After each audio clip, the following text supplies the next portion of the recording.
Hey everybody, welcome back to another Flipping Tables. As usual, my name is Sean. As usual? Yeah, that's usually my name. Does it change something? I'm Tico, but Yeah. it's always. Is that- not usual, always. Is it Tico. always your name? Always, Oh, yeah. well, my name is usually Sean. Unless you, some people call me different things, but it's not nice when they do. Yeah, well, I didn't know you heard that, so sorry. Today's Flipping Tables, we have another Kickstarter game for you. It is a prototype.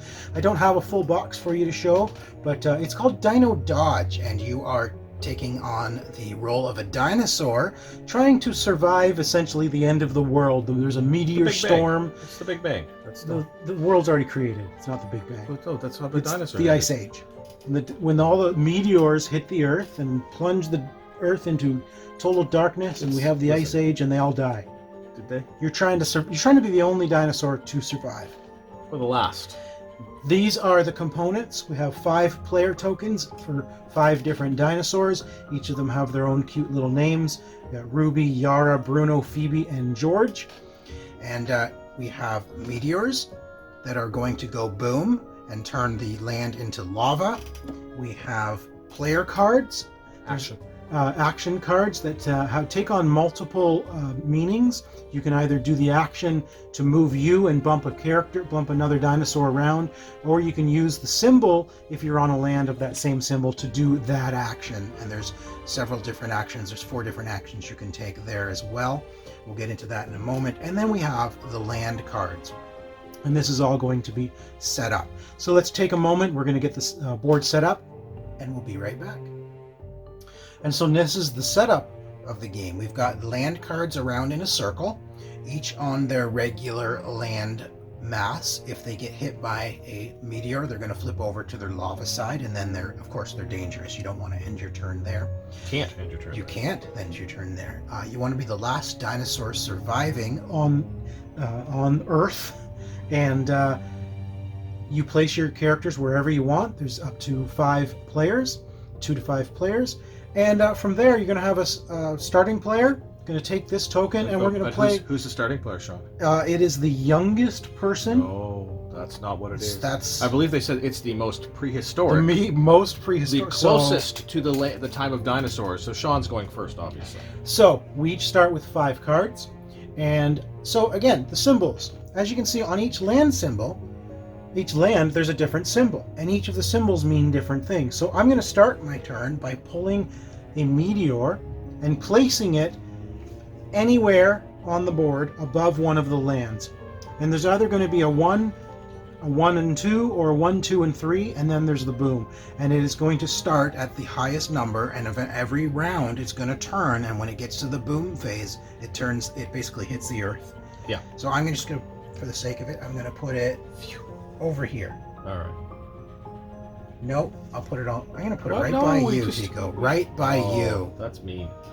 But it probably better for explaining the game. Right. So now I can use the symbols. If I'm on this land here, so I can actually move the meteor if I have a card. If I want to play this card, I can either use the symbol because it matches where I am on the land. Yep.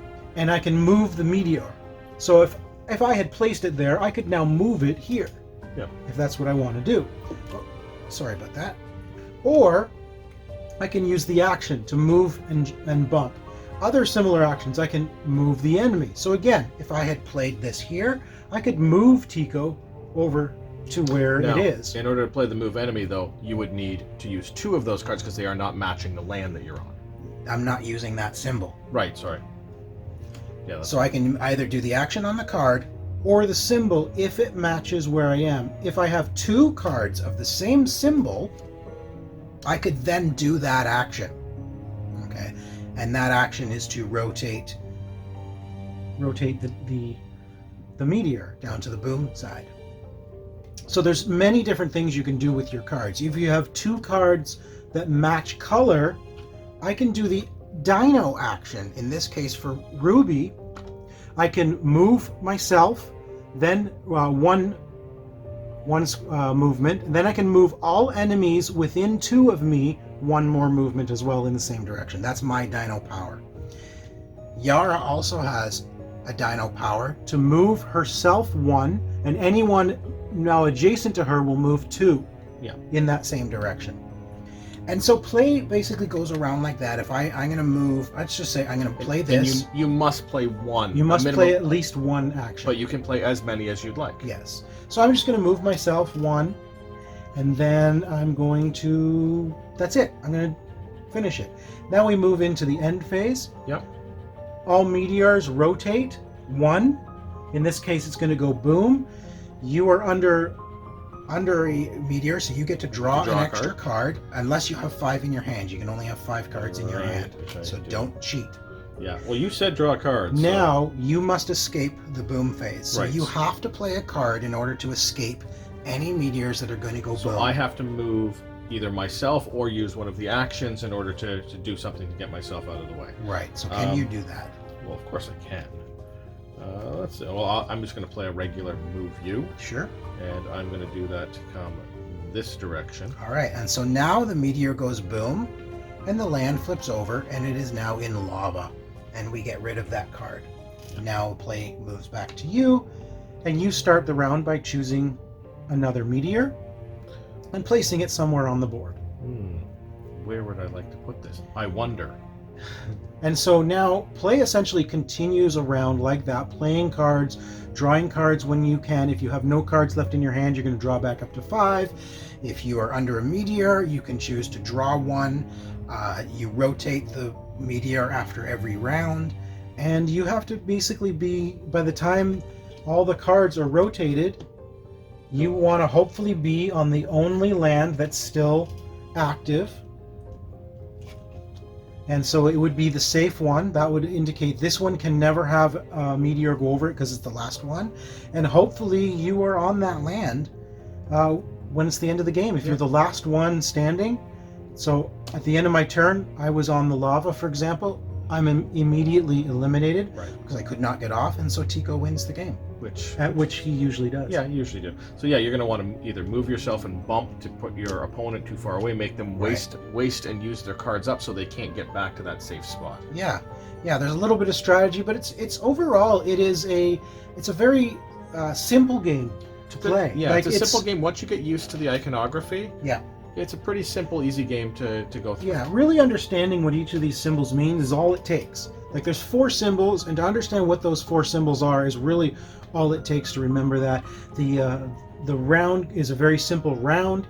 Put out a meteor, play some cards, as many as you want, minimum 1. Yep. Move yourself, move your enemy, try to get your enemy onto lava or underneath a booming meteor. You're basically trying to knock out the other dinosaurs and be the last one surviving.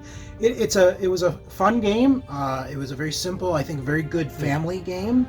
Yeah. You know, very quick. It didn't take long to play. No, but, so it's 15 to 30 minutes for a full 5-player game. Quality artwork too. Like that's the back of the card. Really fun. Really Land Before Time-ish. Very, very Land Before Time. Very easy cards to understand. You know, there's not a lot going on them. It's either, you know, do the action or use the symbol. Other than that, the cards are very, very nice. Nice cartoon images on them. You know, it was fun. Yeah, it was fun. Yeah. Check it out. It is on Kickstarter very soon. And so we're going to be talking to the creator of this on Kicking Tables, so be sure to keep an eye out for that as well. But this has been Flipping Tables for Dino Dodge, coming soon to Kickstarter. Thanks for joining us. Dodge the dinosaurs. No. You don't Dodge the meteor. Meteors you're dodging. The dinosaurs you don't have to dodge. Well, if you're in my way. Roar. Listen, you don't have to dodge Roar. them. You don't have to dodge them. But you would if I'm trying to eat you. Would I though?